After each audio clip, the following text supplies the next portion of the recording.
অপরাধ আপনার নয়, অপরাধ আমারও নয়, বুঝলেন? অপরাধ হচ্ছে এই জয়েন্টে।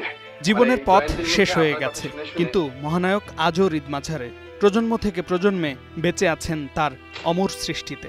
বিএ ক্লাসের ছাত্রীকে পড়াবার মতো যোগ্যতা আমার আছে। নাম অরুণ কুমার চট্টোপাধ্যায়, তবে সবার কাছে তিনি উত্তম কুমার। কলকাতায় ভবানীপুরে ৫১ আহিড়িটোলা স্ট্রিটে ১৯২৬ সালের ৩ সেপ্টেম্বরে মামার বাড়িতে জন্মগ্রহণ করেন।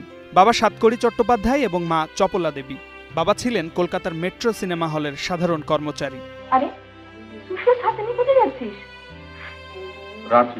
ছোটবেলা থেকেই সিনেমা থিয়েটারের প্রতি ছিল দারুণ আকর্ষণ। মাত্র ৫ বছর বয়সে রবীন্দ্রনাথ ঠাকুরের লেখা মুকুট নাটকে অভিনয় করে একটি সোনার পদক পান তিনি। পরে আবার ১৪-১৫ বছর বয়সে গয়াসুর নাটকে অভিনয় করেও পুরস্কৃত হন। ১৯৪৫ সালে কলকাতার গোয়েঙ্কা কলেজ অব কমার্সে ভর্তি হন উত্তম কুমার। আর্থিক অনটনে কলকাতার পোর্টে ২৭৫ টাকা মাইনেতে চাকরি নিয়ে কর্মজীবন শুরু করলেও গ্র্যাজুয়েশন শেষ করতে পারেননি এই মহানায়ক। লোকের লক্ষ লক্ষ টাকা ব্যাংকে পড়ছে আর আমি তার একমাত্র ছেলে হয়ে কিছু করতে পারছি। ১৯৪৭ সালে উত্তম কুমার প্রথম মায়াডোর নামে একটি হিন্দি সিনেমায় কাজের সুযোগ পান। ৫ দিনের কাজের জন্য দৈনিক ৫ সিকি করে পারিশ্রমিক পেয়েছিলেন তিনি। কিন্তু দুর্ভাগ্যক্রমে জীবনের প্রথম ছবি মুক্তি লাভ করেনি তার। পরের বছর ১৯৪৮ সালে পরিচালক নিতিন বসুর দৃষ্টিদান ছবিতে অভিনয় করেন তিনি। সিনেমাটির পারিশ্রমিক ঠিক করা হয় মাত্র ২৭ টাকা, কিন্তু উত্তম কুমার পান মাত্র ১৩ টাকা। গান শুনবে অন্য লোকে আর মোট বইব আমি। ১৯৪৯ সালে কামনা ছবিতে প্রথমবার মুখ্য ভূমিকায় অভিনয় করেন এবং নিজের নাম পাল্টে রাখেন উত্তম চ্যাটার্জি। পরপর বক্স অফিসে ৭টি সিনেমা ফ্লপ হওয়ার জন্য তাকে অনেক অপমান ও লাঞ্ছনা সহ্য করতে হয়েছে। ফলে ইন্ডাস্ট্রিতে তার নাম রাখা হয় ফ্লপ মাস্টার জেনারেল। একসময় চলচ্চিত্রে বারবার ব্যর্থতার জন্য সিদ্ধান্ত নেন চলচ্চিত্র ছেড়ে দেবেন। এ সময় পাশে দাঁড়ান স্ত্রী গৌরী দেবী। কত না গ্রন্থে, কত না কণ্ঠে পঠিত তব অসংখ্য কাহিনী। ১৯৫১ সালে সহযাত্রী ছবি থেকে প্রথমবার তার নাম রাখেন উত্তম কুমার। ১৯৫২ সালে ভাগ্যের চাকা ঘুরে যায় তার। এমপি প্রোডাকশনের ব্যানারে এবং নির্মল দের পরিচালনায় বসু পরিবার চলচ্চিত্র এবং ১৯৫৩ সালে অভিনেত্রী সুচিত্রা সেনের বিপরীতে ৭.৭৪ মুক্তি পাবার পরে তিনি চলচ্চিত্রে শক্ত অবস্থান তৈরি করেন।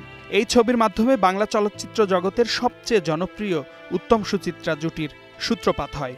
১৯৫৪ সালে পুজোয় মুক্তিপ্রাপ্ত কালজয়ী অগ্নিপরীক্ষা সিনেমার পর তিনি রাতারাতি তারকা হয়ে যান। উত্তরায়ণ ছবির শুটিংয়ের সময় তিনি কিংবদন্তি অভিনেত্রী সুপ্রিয়া দেবীর প্রেমে পড়েন। ১৯৬৩ সালে স্ত্রী গৌরী দেবীর জন্মদিনে প্রচণ্ড ঝগড়া হলে তিনি তার পরিবার ছেড়ে চলে যান এবং সেই বছরেই তিনি সুপ্রিয়া দেবীকে বিবাহ করেন। ১৯৬৬ সালে সত্যজিৎ রায়ের কাছ থেকে ডাক পেয়েছিলেন নায়ক ছবিতে অভিনয় করার জন্য। উত্তম কুমার প্রায় ৩ দশকের ক্যারিয়ারে মোট ২০২টি সিনেমায় কাজ করেছেন, যার মধ্যে ১৫টি হিন্দি সিনেমাও আছে।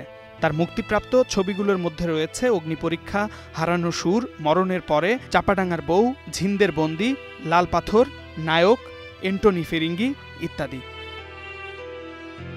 উত্তম কুমার ভারতের প্রথম অভিনেতা যিনি ১৯৬৮ সালে জাতীয় চলচ্চিত্র পুরস্কার ও শ্রেষ্ঠ অভিনেতার সম্মান পান। এছাড়াও তিনি ২ বার প্রযোজক হিসেবে ও ১ বার শ্রেষ্ঠ অভিনেতা হিসেবে জাতীয় চলচ্চিত্র পুরস্কার পান। তিনি ৮ বার BFJ পুরস্কার এবং ১ বার ফিল্মফেয়ার বিশেষ পুরস্কার পান। আমি এমএ পাস করে ২টি বছর ভ্যারেন্ডা ভাজছি। ১৯৮০ সালের ২৪ জুলাই হৃদরোগে আক্রান্ত হয়ে কলকাতার বেলভিউ ক্লিনিকে মাত্র ৫৩ বছর বয়সে মারা যান কিংবদন্তি এই অভিনেতা। শামীম বিশ্বাস, স্টার নিউজ।